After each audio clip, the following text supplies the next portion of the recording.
जैसे आप बाहर से आए हैं तो आपको लगता है कि मैनपुरी सपा का गढ़ है, ऐसा नहीं है। करेल विधानसभा पे भी भाजपा का 2 बार कमल खिल चुका है। समाजवादी पार्टी की सरकार में जो लोगों को, जो उनके व्यक्तिगत लोगों को जो सुविधाएं थी, जैसे तमंचे का व्यापार, शराब का व्यापार, जो गांव में लोगों की शराब की भट्टियां चलती थी उसका व्यापार, गुंडागर्दी का व्यापार, या कोई निकल रहा है, कोई अपनी मजदूरी लेके जा रहा है, उसके पैसे छीन लिए।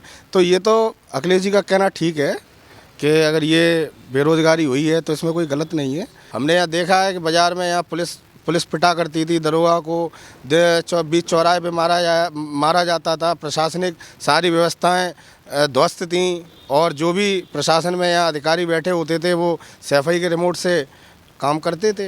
इस बार जनता ने पूरा मन बना लिया है और करेल की जनता ने तो बना ही लिया है कि इस बार हम योगी जी के हाथों को मजबूत करेंगे। यहाँ से अपना जनप्रतिनिधि जिताकर योगी जी को वहाँ मुख्यमंत्री बनाने का काम करेंगे और पूरी मैनपुरी जनपद की 4 सीटें इस समय जीत रहे हैं। आप अपना सर्वे कर लीजिए, पूरा जनता ने मूड बना लिया, उनमें पूरी तरह से बौखलाहट है। जो लोग गुंडागर्दी के दम पर यहाँ काम करते थे, योगी जी बाबा जी की सरकार आने पर वो प्रदेश छोड़ गए, जनपद छोड़ गए। उनका इतना बुरा हाल है, या तो कहीं हमें लगता है कई लोग तो छोले भटूरे बेचने का काम कर रहे हैं अन्य प्रदेशों में। उनके ख्याली पुलाव हैं कि अब आ रहे हैं फिर हम वहीं गुंडागर्दी करेंगे, चौराहों पर वसूली करेंगे। ऐसा नहीं होने वाला। बाबा जी का झंडा तैयार है और जनता का भी पूरा झंडा तैयार है कि ऐसे लोगों को हम घुसने नहीं देंगे। अखिलेश जी तो यहाँ आते ही नहीं हैं, वो अपना गढ़ है उनका, तो वो तो अपना गढ़ समझ के आते ही नहीं है। ये उनके चुनिंदा लोग हैं, जो ठेकेदार हैं, जो दलाल टाइप के, वही लगे रहते। उनका यहाँ कोई कभी नहीं आए, न जनता के किसी सुख दुख में भागी रहे हो, वो आते ही नहीं है। मुलायम सिंह यहाँ सांसद हैं, कितनी बार आके पर्चा भर के चले गए। पिछली बार लहर थी, इस बार सुनामी है। वो सुनामी बन के जिस सब सीटें जो गढ़ में जहाँ जहाँ लड़ रही है सब हारने का काम करेंगे। नमस्कार, आपका स्वागत है। और जिस करहल क्षेत्र से अखिलेश यादव जी यहाँ चुनाव लड़ने वाले हैं, उसी क्षेत्र से जिला अध्यक्ष जी और जिला उपाध्यक्ष जी बीजेपी के हमारे साथ मौजूद हैं। सर, आपका नाम? मेरा नाम गोविंद भदौरिया है। मैं घिरोर में रहता हूँ। मेरी पत्नी यहाँ से मैनपुरी जनपद से जिला पंचायती अध्यक्ष हैं। तो आप ये बताइए, अखिलेश यादव जी यहाँ से चुनाव लड़ने वाले हैं और माना जा रहा है कि ये उनकी सेफ सीट है, कितनी हकीकत है इसमें? देखिए, भारत के संविधान में कोई कहीं से भी चुनाव लड़ सकता है, ये उनका अधिकार है। और रही बात सेफ सीट की, तो ये हर पार्टी को ये लगता है कि हर सीट हर पार्टी के लिए सुरक्षित होती है। जनता स्वतंत्र है, लोकतंत्र है, सबको अपना मत देने का अधिकार है। मैं ऐसा नहीं मानता हूँ कि ये उनके लिए सेफ सीट है। तो आपको क्या लगता है कि वो तो उनके जो पार्टी के नेता हैं, जो अभी यहाँ के विधायक भी हैं, वो ये कह रहे हैं कि अखिलेश यादव जी यहाँ नामांकन करने भी ना आए तो फिर भी जीत जाएंगे, ऑनलाइन कर सकते हैं? ऐसा है, ये उनका अपना विचार है, तो मैं इसमें क्या कह सकता हूँ। कोई ये कहे कि मोदी जी बनारस में अपना नामांकन करके चले जाते, ये तो उनका जनता के प्रति अपना रुझान है कि वो जनता के बीच आते हैं या हवाई दौरा करके ही निकल जाएंगे यहाँ से। ये तो उनका अपना मानना है, अपना सोचना है कि जनता के बीच जो जनता उनको चुनने जा रही है या जो जनता उनको चुनेगी तो उसमें वो रहना चाहेंगे नहीं रहना चाहेंगे। ये तो उनके ऊपर स्वतंत्रता का वो है कि वो जनता के बीच रहेंगे या नहीं रहेंगे, या एसी ऑफिस में दफ्तर में ही बैठे लखनऊ से ही अपना ऑनलाइन नामांकन करेंगे और जनता उनको जिता देगी। ये तो जनता के हाथ फैसला है, इसमें हम क्या कर सकते हैं। तो आप मुझे ये बताइए, लोग अभी तक जो भी देखते होंगे वो कहते होंगे कि ये एक तो मैनपुरी है, जो सपा का गढ़ है, अब मुलायम जी का गढ़ था और अब अखिलेश यादव जी का है, वहाँ भाजपा का कैसे वो हो सकता है जिला पंचायत अध्यक्ष? देखिए, ये दूर, जैसे आप बाहर से आए हैं तो आपको लगता है कि मैनपुरी सपा का गढ़ है, ऐसा नहीं है। करेल विधानसभा पे भी भाजपा का 2 बार कमल खिल चुका है। जो ये विधायक जी जो हैं अभी, जो वर्तमान में हैं यहाँ पे, सोवरन सिंह जी, वो यहाँ से पहले जब उनका वो हुआ था तो भाजपा से ही वो विधायक चुने गए थे। 2002 में वो भाजपा से ही चुनाव जीते थे। तो ऐसा नहीं है कि, और मैनपुरी सदर में भी आप निकाल के देखिए, इतिहास में काफ़ी बार भाजपा ने वहाँ जीत दर्ज की है। और भोगांव विधानसभा से, वहाँ से माननीय अभी हमारे कैबिनेट मंत्री जी अग्निहोत्री जी, वो वहाँ से विधायक हैं अभी भोगांव से। हमारे पास 7 नगर पंचायत नगर पालिका है मैनपुरी में, और हमारे पास जिला पंचायत अध्यक्ष मेरी पत्नी स्वयं है, और यहाँ ऐसा नहीं है। और ब्लॉक भी हमारे यहाँ 7 ब्लॉक भाजपा में हैं। तो ऐसा मुझे तो नहीं लगता है कि यहाँ पे समाजवादी पार्टी का कोई गढ़ है, या ऐसा मुझे नहीं लगता है। क्योंकि हम लोग यहाँ लोकल में रह रहे हैं, यहाँ सब अच्छे से रह रहे हैं। बाबा जी की जब से सरकार आई है तब से भयमुक्त ज़िला है ये। पहले के स्थितियों में बहुत अंतर था, अब काफ़ी सुधार है। लोग कहते हैं कि, और अखिलेश यादव जी का खुद ये कहना है कि सैपई हो, ये मैनपुरी हो, इटावा हो, जो भी इनके गढ़ थे पहले समाजवादी पार्टी के, जब से योगी सरकार है उन्होंने यहाँ से गलत ट्रीट किया है इनको, मतलब सुविधाएं नहीं दी हैं जो पहले चलती थी, वो सुविधाएं बंद की हैं। अब ये बात आपकी बिल्कुल ठीक है। जो समाजवादी पार्टी की सरकार में जो लोगों को, जो उनके व्यक्तिगत लोगों को जो सुविधाएं थी, जैसे तमंचे का व्यापार, शराब का व्यापार, जो गांव में लोगों की शराब की भट्टियां चलती थी उसका व्यापार, गुंडागर्दी का व्यापार, या कोई निकल रहा है, कोई अपनी मजदूरी लेके जा रहा है, उसके पैसे छीन लिए। तो ये तो अखिलेश जी का कहना ठीक है कि अगर ये बेरोजगारी हुई है तो इसमें कोई गलत नहीं है। मगर भारतीय जनता पार्टी की सरकार में अमन चैन शांति है, प्रशासनिक व्यवस्था बहुत चुरुस्त दुरुस्त है, और सभी लोग, मैं समझता हूँ हर वर्ग का आदमी खुश है यहाँ पे। जहाँ तक कि मुसलमान भी ये नहीं कह सकते कि हमको आवास नहीं मिले, राशन नहीं मिला, कहीं कोई किसी जात धर्म मजहब किसी के साथ कहीं कोई ऐसा हुआ है भेदभाव की भावना रही हो, मैं ये नहीं मानता हूँ। तो अखिलेश यादव जी यहाँ यादव वोट ज़्यादा हैं इसलिए शायद वो यहाँ से लड़ रहे हैं। तो आपको क्या लगता है कि उत्तर प्रदेश की जो राजनीति है वो अभी भी जातिगत आधारित है? ऐसा समाजवादी पार्टी के लोगों का अपना सोचना होगा, मानना होगा, तब तो वो इस सीट पर आई है। नहीं, सीटें तो 403 प्रदेश में 403 विधानसभा हैं, कहीं से भी लड़ सकते थे। महाराज जी, योगी जी जिस सीट से लड़ रहे हैं वहाँ तो शायद मेरे यहाँ से 5 या 7 हज़ार ठाकुर हैं वहाँ पे। अगर लोग जो वो करते हैं कि महाराज जी ठाकुर वो है, 35% यादव है, अच्छी तादाद में मुसलमान भी है गोरखपुर सीट से। तो भारतीय जनता पार्टी इन यादव या वो जातिवाद में विश्वास नहीं करती है, ये मेरा मानना है। जो ओबीसी के नेता हैं जो अभी बीजेपी से छिटक कर समाजवादी पार्टी के हैं, वो ये कह रहे हैं कि पिछले 5 सालों में पिछड़े दलित शोषितों के लिए कोई कार्य नहीं किया योगी जी ने। देखिए, ये आम जनता जानती है। ये पहले 5 साल इनकी स्टार्टिंग जो हुई बसपा से हुई, मायावती जी की सरकार में ये कैबिनेट मंत्री रहे, और जब इन्होंने देखा कि यहाँ मलाई हमारी नहीं चल रही है, दूध में मलाई नहीं आ रही है, तो ये उन्होंने उस पार्टी को छोड़ा। फिर ये बीजेपी में आए थे मलाई चाटने के लिए, तो उनको मलाई नहीं बाबा जी ने, हमारे महाराज जी ने चाटने दी। तो अब ये जा रहे हैं सपा में। उनको ये लगता है कि जब महाराज जी मलाई नहीं चाटने दे रहे हैं तो ऐसी पार्टी में रह के क्या फ़ायदा है। इसको जनता सब जानती है। आप मुझे ये बताइए, बहुत वो होता है कि अगर किसी दूसरी पार्टी का गढ़ है और वहाँ दूसरी पार्टी का नेता उभर के आए और जिला पंचायत अध्यक्ष तक बन जाए, कितना स्ट्रगल रहा क्योंकि यहाँ बताया जाता है कि यादवों का काफ़ी बोलबाला होता है, उनके बिना कोई चूं भी नहीं कर सकता। देखिए, मैं ये नहीं कहूँगा कि यादवों का, यादव पूरे अखिलेश जी के ही हाथ में है, मैं ये नहीं कहूँगा। यादवों में भी अच्छे लोग हैं, ईमानदार लोग हैं, अच्छे परिवार हैं, और ये नहीं है कि सारे यादव समाजवादी पार्टी की मानसिकता रखते हैं। बहुत से यादव परिवार ऐसे हैं जो भारतीय जनता पार्टी में हैं, और अभी से नहीं, जब से पार्टी बनी है तब से उनका परिवार भारतीय जनता पार्टी में है। और जिला पंचायत अध्यक्ष का पद निष्पक्ष हुआ। मैं यही कहूँगा कि जिला पंचायत सदस्यों का जो चुनाव हुआ वो निष्पक्ष तरीके से हुआ।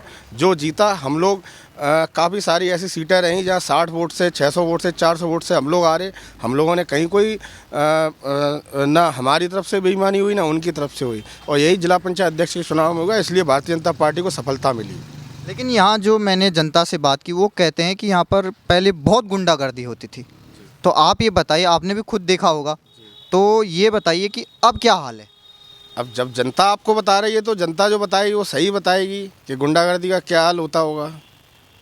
जनता जो बता रही है, जनता कभी झूठ नहीं बोलती है, जनता सही बात करती है। और गुंडागर्दी तो हमने यहाँ देखा है कि बाज़ार में यहाँ पुलिस पिटा करती थी, दरोगा को बीच चौराहे पे मारा जाता था। प्रशासनिक सारी व्यवस्थाएं ध्वस्त थीं, और जो भी प्रशासन में यहाँ अधिकारी बैठे होते थे वो सैफई के रिमोट से काम करते थे।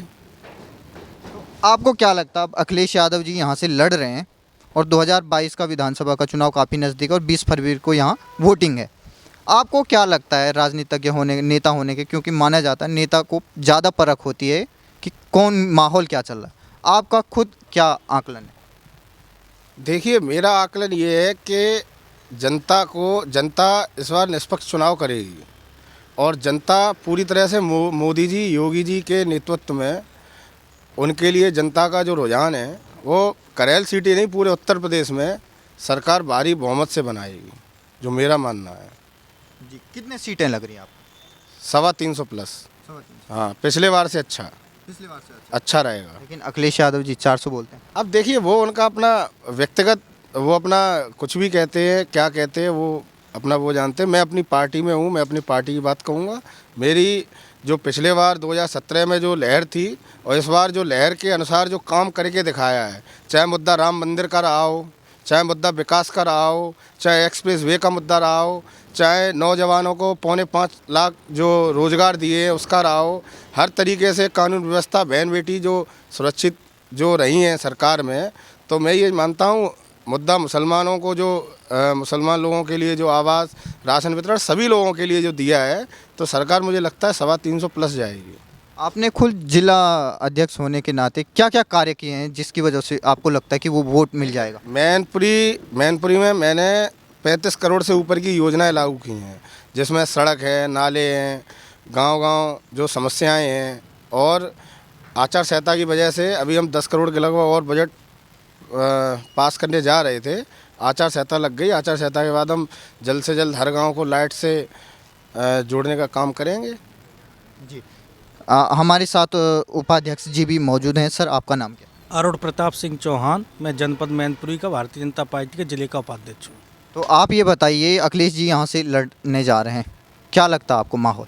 यह मेरी गृह विधानसभा भी है और करहल विधानसभा से अखिलेश जी आए हैं, तो यहाँ पे जनता पूरा मन मना चुकी है। अब की बार जनता उनको सबक सिखाएगी और अपने वोट के माध्यम से उनको पूरी तरह से बताएगी कि जनता का मूड क्या है। जो आपने पहले अपनी सरकार में जिस तरह से सरकार बनने के बाद सत्ता का जो आपने नंगा नाच किया, जो सैफई में जिस तरह के आप करते थे वो सब करने का वोट के माध्यम से जनता जवाब देगी। तो यहाँ के अखिलेश यादव जी कहते हैं कि सैफई महोत्सव बंद करा दिया, तो यहाँ के लोग नाराज़ बताए जा रहे हैं। नहीं, सैफई महोत्सव तो वो सरकार की दम पर करते थे, सरकार का पैसा पूरा वहाँ लगाते थे। कहीं अच्छी जगह तो उन्होंने लगाया नहीं, विकास में नहीं लगाया, किसी में नहीं लगाया। अब वो सरकार उनकी चली गई तो अब निजी अपने से तो कराएंगे नहीं। जनता का पैसा जो जाता था टैक्स के माध्यम, उसको वहाँ पे सैफई महोत्सव के नाम पर करके वहाँ अपना पूरा सब केंद्र था। अब जानते ही हो क्या क्या होता था वहाँ। वहीं उस समय की बात है जब मुलायम सिंह यादव जी मुख्यमंत्री थे और वहाँ सैफई महोत्सव चल रहा था, तो यहाँ घरोर में ही एक रोड होल्ड अप हुआ था। रात्रि के समय कम से कम 40 गाड़ियों को लगातार लूट लिया गया था, बलात्कार हुए थे। उस समय मैनपुरी सदर से हमारे अशोक चौहान जी विधायक थे। हम सब लोगों को जैसे ही पता चला हम लोग वहाँ गए, पूरा घेरा डाला, पूरा प्रशासन से उम्मीद की कि सही हो, लेकिन कोई भी उसमें कुछ नहीं हुआ। और सैफई महोत्सव बन रहे, इतना बड़ा कांड होने के बाद भी यहाँ कोई नहीं आया, मुख्यमंत्री खुद नहीं आया। माना जाता है कि समाजवादी पार्टी की कानून व्यवस्था काफ़ी खस्ता हाल थी, तो पिछले 5 साल में योगी जी ने क्या हाल बना? योगी जी ने, अगर बात आप मैनपुरी जनपद की करें, यहाँ मेडिकल कॉलेज दिया, बाईपास घरोर में बन गया। करहल विधानसभा की एक बरनाहल ग्राम पंचायत थी, बड़ा कस्बा है, उसको नगर पंचायत का दर्जा दिया। इसके लिए योगी जी को बहुत बहुत धन्यवाद। और वो बहुत ही विकास से जुड़ जाएगा। और जिला पंचायत से भी काफ़ी कार्य हुए हैं। घरोर ये नगर पंचायत, इसको आदर्श नगर पंचायत बन के पूरा विकास हो रहा है। यहाँ के चेयरमैन हमारे नगर पंचायत अध्यक्ष के बीजेपी के हैं, बिलाकपुर बीजेपी के हैं, करहल के नगर के पंचायत अध्यक्ष बीजेपी के हैं। मतलब जितने भी जनप्रतिनिधि हैं वोट की दम पर, जैसे ही उनकी 2017 में सरकार गई, अवसर लोगों को मिला, तो जो जो पदों पर जहाँ जा सकते तो उनको जनता ने भेजने का काम किया, अच्छे लोगों को चुना है। तो आपका क्या कहना है कि अखिलेश यादव जी जिसको सेफ सीट बता रहे हैं, उसके लिए क्या हो सकता है और क्या होने जा रहे हैं? मुझे नहीं लगता कि उनके लिए यह सेफ सीट रही है, उनकी नज़रों में होगी। इस बार जनता ने पूरा मन बना लिया है और करहल की जनता ने तो बना ही लिया है कि इस बार हम योगी जी के हाथों को मजबूत करेंगे, यहाँ से अपना जनप्रतिनिधि जिताकर योगी जी को वहाँ मुख्यमंत्री बनाने का काम करेंगे। और पूरी मैनपुरी जनपद की 4 सीटें इस समय जीत रहे हैं। आप अपना सर्वे कर लीजिए, पूरा जनता ने मूड बना लिया, उनमें पूरी तरह से बौखलाहट है। बौखलाहट के कारण बयान भी दे रहे हैं, कहीं उनके कुछ कहते हैं कि अभी 1 महीने में आ जाएंगे, देख लेंगे। इस तरह की उनकी बयानबाजी वो पहले से इन सबके लिए परिचित हुई है। तो जनता अपना सब जानती है कि अगर इनकी सरकार आई तो पहले जैसा हाल होगा कि समाजवादी का जिस गाड़ी में झंडा, कोई ना कोई जाना पहचाना गुंडा। यहाँ तो उनका क्षेत्र आए, सब पीड़ित रहे। हम लोगों ने संघर्ष किया, उनकी सरकारों में भी संघर्ष किया, कहीं कोई दबने का काम नहीं किया। अगर किसी व्यापारी वर्ग को परेशानी हुई, किसी जनता को परेशानी, तो हम लोग डटकर मुकाबला किया है। उस समय हम लोगों को काफ़ी मुकदमे भी झेलने पड़े, लेकिन जनता ने हम सबका साथ दिया और जनता साथ दे रही है। योगी जी के मुख्यमंत्री बनने से पूरी जनता में अच्छा माहौल है, अच्छा संदेश है। युवा वर्ग में बहुत अच्छा माहौल है, पढ़ लिख रहे हैं, जो जिस लायक है उस पद पर पहुंच रहे हैं, उस पोस्ट पर पहुंच रहे हैं। कोई पैसा नहीं, कोई कुछ नहीं। माना जाता है कि अगर किसी पार्टी का कहीं गढ़ है तो उसने कुछ ना कुछ तो कार्य किया होगा, इसलिए गढ़ माना जाता है। तो आपको क्या लगता है क्या कार्य किया? क्योंकि इतना बहुत लंबे समय से समाजवादी पार्टी का यहाँ गढ़ है, तो क्या क्या कार्य हुए हैं? क्योंकि एक आम जनता होने के नाते भी आप बताइए। मैं आपको बता दूं, जो उन्होंने कार्य किए केवल कागज़ों में किए और निजी लोगों पे किए। उनके जो चुनिंदा लोग थे, उनका घर बनवाने का काम, उनका घर पैसे से भरने का काम, पूरी योजनाओं का पलीता लगाने का काम, ये सब उन्होंने किया है। कोई जनता के लिए कोई विकास की कोई कार्य नहीं की। बस ये समझ लीजिए कि जैसे उनके जो चुनिंदा लोग थे आज अरबपति हैं, कहाँ से हो गए भाई? पूरे के पूरे सड़क घोटाला मान लो, चाहे कोई भी घोटाला, आ रहा है माल और माल सीधा सीधा जा रहा है और योजना चल रही है। यही सब उन्होंने काम किया। इसी वजह से जो लोग गुंडागर्दी के दम पे यहाँ काम करते थे, योगी जी बाबा जी की सरकार आने पर वो प्रदेश छोड़ गए, जनपद छोड़ गए। उनका इतना बुरा हाल है, या तो कहीं हमें लगता है कई लोग तो छोले भटूरे बेचने का काम कर रहे हैं अन्य प्रदेशों में। उनके ख्याली पुलाव हैं कि अब आ रहे हैं फिर हम वहीं गुंडागर्दी करेंगे, चौराहों पर वसूली करेंगे। ऐसा नहीं होने वाला। बाबा जी का झंडा तैयार है और जनता का भी पूरा झंडा तैयार है कि ऐसे लोगों को हम घुसने नहीं देंगे।